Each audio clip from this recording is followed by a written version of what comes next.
আজকে বানাবো একটা ইউনিক রেসিপি। মূলো শাক, কুমড়ো আরও বিভিন্ন রকম সবজি দিয়ে একটা মিক্স ভেজ। চলুন রেসিপিটা শুরু করা যাক।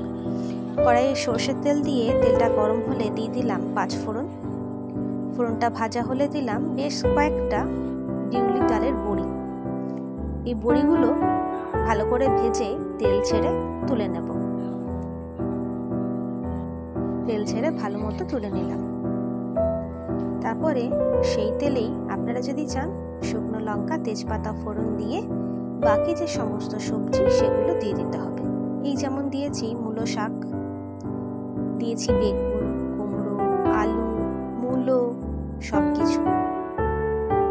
সবজি কেটে ধুয়ে রেখেছিলাম, দিয়ে দিয়েছি।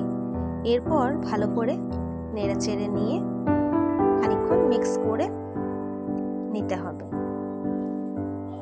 মিক্স করে নিয়েছি। এরপর দিয়ে দিলাম সামান্য হিং ওপর থেকে। ঢাকা দিয়ে রাখলাম লো ফ্লেমে 4 থেকে 5 মিনিটের জন্য। তাহলে কি হবে, একটু কমে যাবে আর সিদ্ধও হয়ে যাবে অনেকটা। এরপর দিয়ে দিলাম স্বাদ মতো নুন, আর দেব সামান্য হলুদ, আর দিয়ে দেবো চিনি।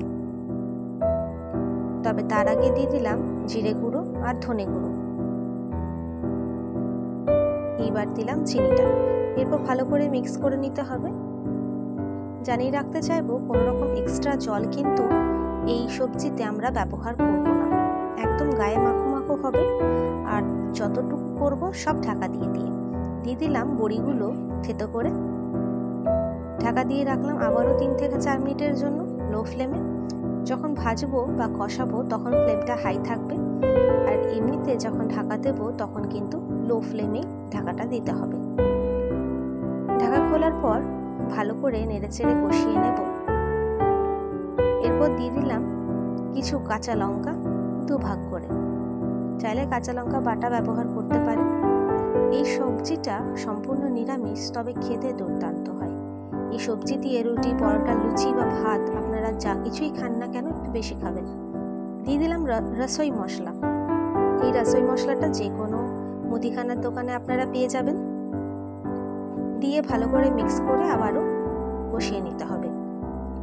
আমার এই ছোট্ট চ্যানেলে যারা নতুন, অনুরোধ থাকবে চ্যানেলটি সাবস্ক্রাইব করে পাশে থাকা বেল আইকনটা ক্লিক করে অল নোটিফিকেশনটাকে অন করে দেবেন। রসই মশলা দেওয়ার পর আবারও ঢাকা দিয়ে রেখেছিলাম 3 থেকে 4 মিনিটের জন্য। আবারও ভালো করে কষিয়ে নেব। রেসিপিটা ভালো লাগলে একটা লাইক, কমেন্ট এবং শেয়ার করতে ভুলবেন না। চলুন, আমার সবজিটা অলমোস্ট রেডি হয়ে গেছে। দেখুন, আলুটাও সিদ্ধ হয়ে গেছে ভালো করে, শুধু পাতে পড়ার দেরি। দেখা হচ্ছে পরের ভিডিওতে। ধন্যবাদ।